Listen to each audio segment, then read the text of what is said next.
Olá e bem-vindos. Hoje temos em mãos um conjunto de documentos fascinantes sobre uma plataforma chamada OpenHuman.ai. A premissa é, no mínimo, arrojada. E se o nosso assistente digital deixasse de ser uma voz presa a um altifalante ou a um telemóvel e passasse a ser, bem, uma presença constante que nos acompanha para todo o lado? A mesma entidade, com a mesma memória, a aparecer no espelho da casa de banho, no ecrã do carro, no computador de escritório. Exatamente.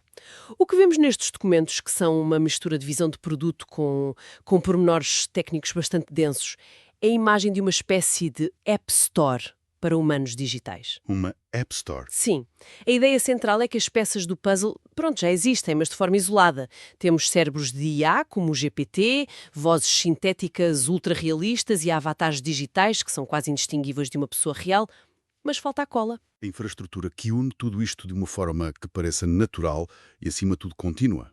Exatamente. Essa é uma promessa ambiciosa. A cola que une tudo isto tem sido o grande desafio durante anos. A questão que estes documentos nos obrigam a fazer é: será que esta é a tecnologia que finalmente transforma os assistentes digitais de meras ferramentas em verdadeiros companheiros? Vamos ver se os detalhes técnicos e a visão do produto nos convencem. Ok, vamos desconstruir isto. Então, o ponto de partida que os documentos estabelecem é esta convergência de tecnologias que já mencionaste. Temos a conversa, a voz, a imagem, mas, como eles próprios apontam, ter as peças não significa que o puzzle esteja montado. Há uma barreira fundamental que eles identificam. Eles chamam-lhe o último grande obstáculo, O movimento. o movimento. Sim. Como é que um humano digital se move de uma forma que pareça autêntica? Não se trata apenas de sincronizar os lábios com o som, percebes? Claro. Trata-se de como os gestos, a postura e as microexpressões faciais transmitem emoção e intenção. A fala e a linguagem corporal, quer dizer, não têm uma relação de um para um. O contexto e o sentimento mudam completamente a equação. É um problema de uma complexidade tremenda e as soluções atuais, como a captura de movimento tradicional, não servem. Os documentos são claros quanto isso. É uma tecnologia cara, lenta e completamente inadequada para uma IA que tem de reagir em tempo real. Pois. O resultado é o que vemos hoje, ou são chatbots de texto, ou avatares 2D básicos, ou no pior dos casos, modelos 3D que caem no vale da estranheza, presos em animações repetitivas e com o olhar vazio. Parecem sem arma. Exato. E o que é fascinante aqui é como eles pegam nesse problema técnico e o ligam diretamente a uma lacuna de mercado.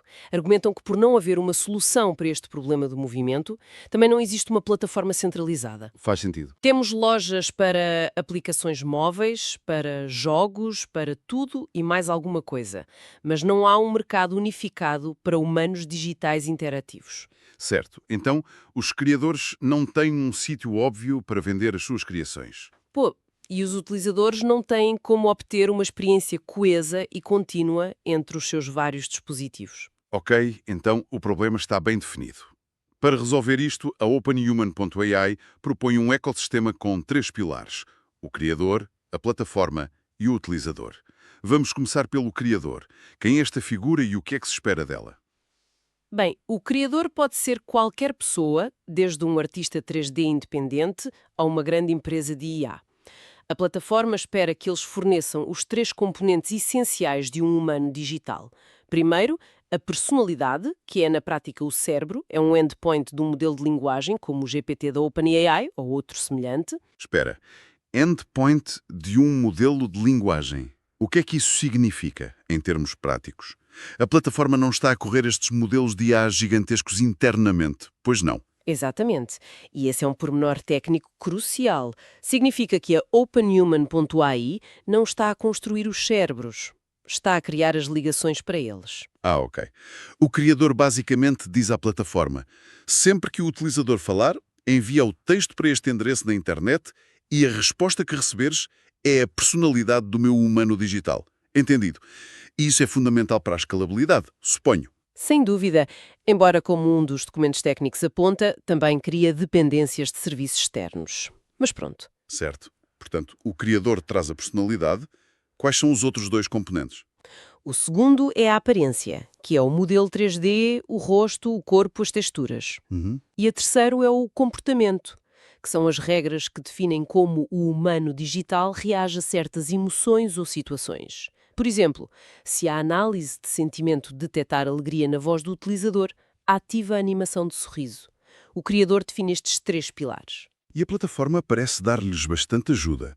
Os documentos falam de um Creator Studio gratuito que funciona no browser, com um editor 3D, modelos base. Sim, e até ferramentas de IA que ajudam a adaptar um rosto personalizado a uma malha 3D standard. A intenção, claramente, é baixar ao máximo a barreira à entrada. Para que não seria preciso ser um estúdio de Hollywood para criar um destes seres. Precisamente. E depois há o modelo de negócio, que é muito direto e, francamente, agressivo para atrair talento.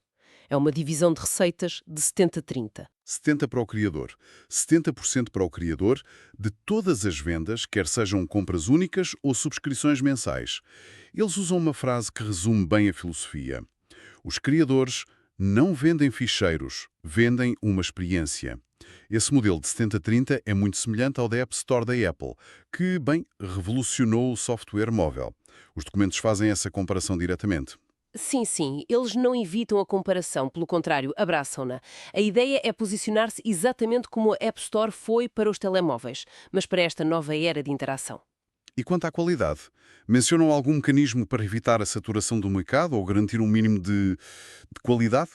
É um problema que todas as lojas de aplicações acabaram por enfrentar. Sim, os documentos técnicos mencionam um processo de revisão e validação.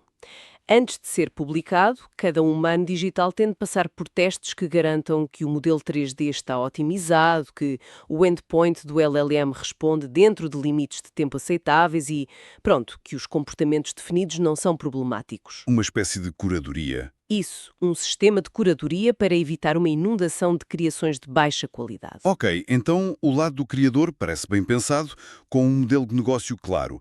Mas repara, nada disso funciona sem a tecnologia para o suportar. Os documentos aprofundam a infraestrutura por trás disto. Sim, e é aqui que a conversa fica densa. A plataforma, ou a infraestrutura, tem 2 tecnologias absolutamente centrais.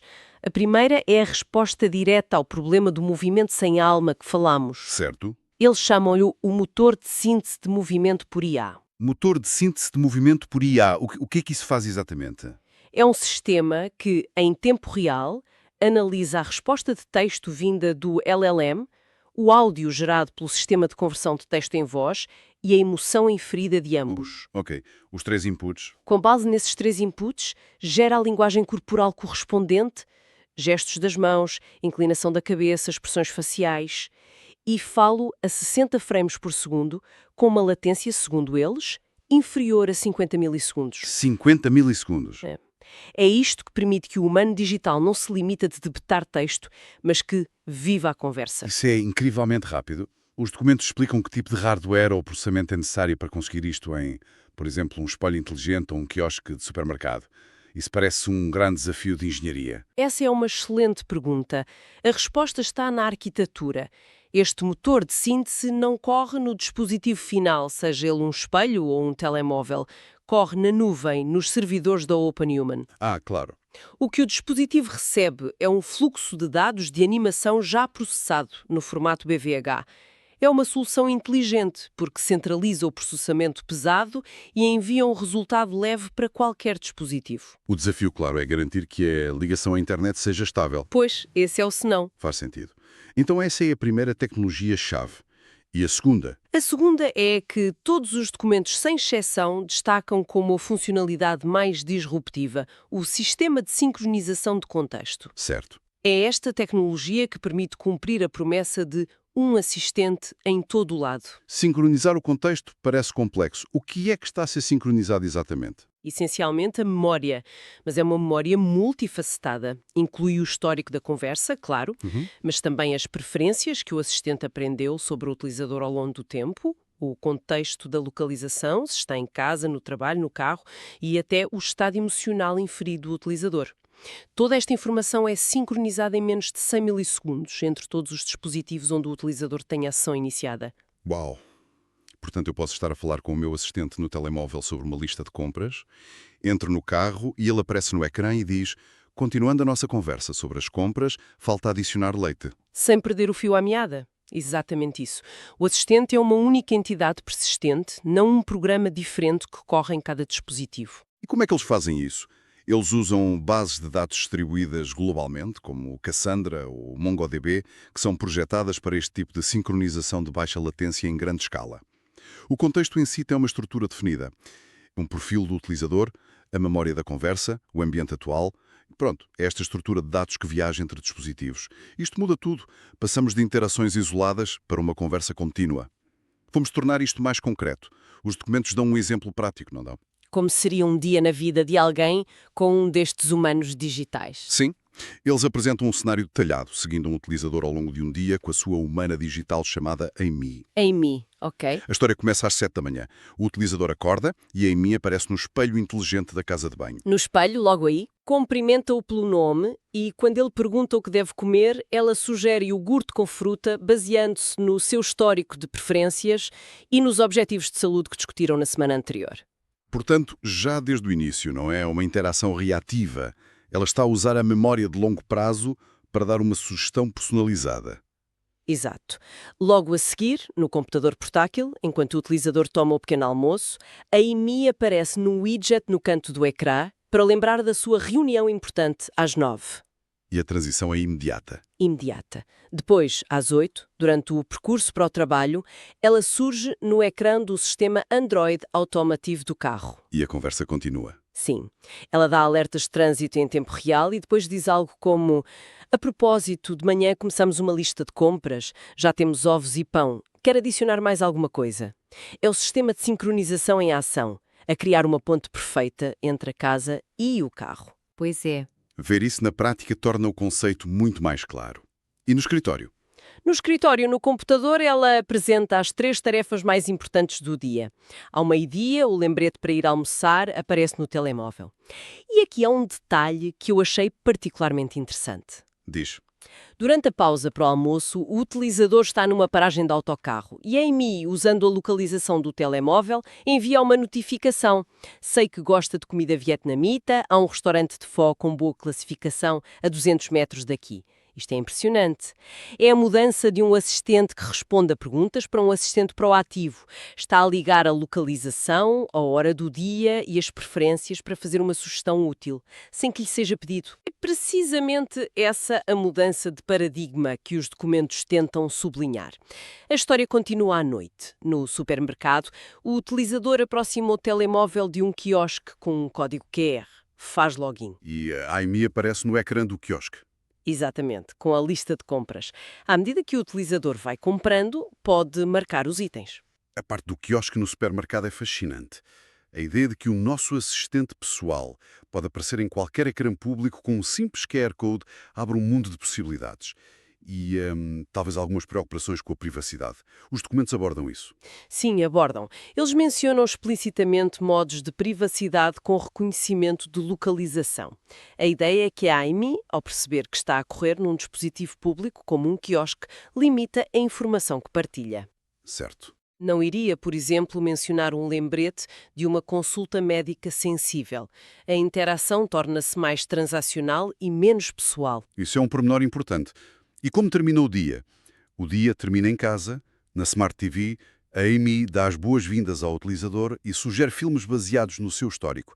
Por fim, às 22 horas, aparece no ecrã do telemóvel com um último lembrete. Não se esqueça que amanhã tem aquela reunião cedo. Recomendo que se deite agora para descansar bem. O ponto-chave é a ubiquidade, então.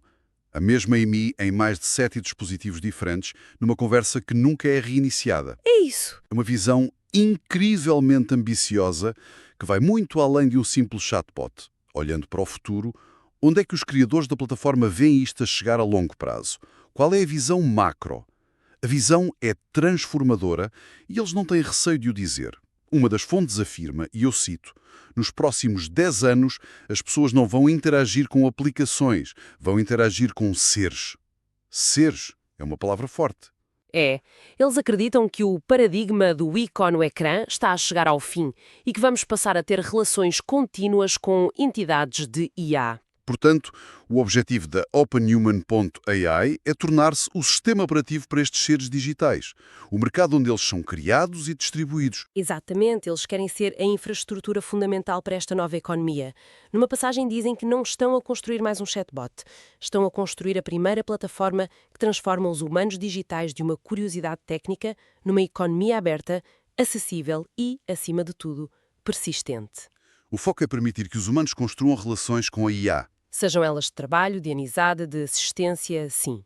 Em resumo, o que estes documentos descrevem é uma plataforma que tenta resolver a peça que faltava no puzzle dos humanos digitais, um movimento natural e credível, e, ao mesmo tempo, usa essa solução para criar um novo mercado para criadores, de forma muito semelhante ao que a App Store fez pelos programadores de software há mais de uma década. Sem dúvida.